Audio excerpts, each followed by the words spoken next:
Repair Clinic encourages you to perform this procedure safely. In this video, we will show one or more of these icons to alert you when to use caution. Before you begin, be sure you turn off the power supply to your dishwasher. With the power off, your first step is to remove the screws securing the control panel and pull the panel off. Pull the moisture shield out of the way and squeeze the tabs to disconnect the ribbon wire.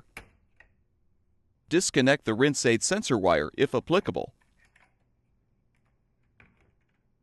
Remove the mounting screws to release the interface board.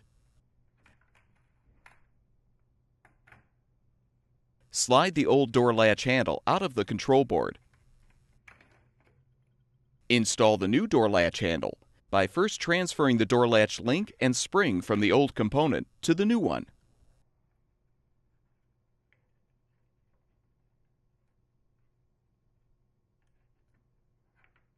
Slide the new handle into the control board. Reinstall the user interface board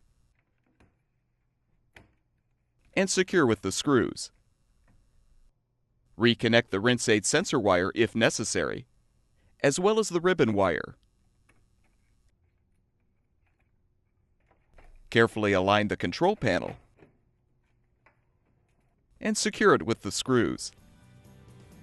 You're now ready to restore power to your dishwasher to make sure it's functioning properly.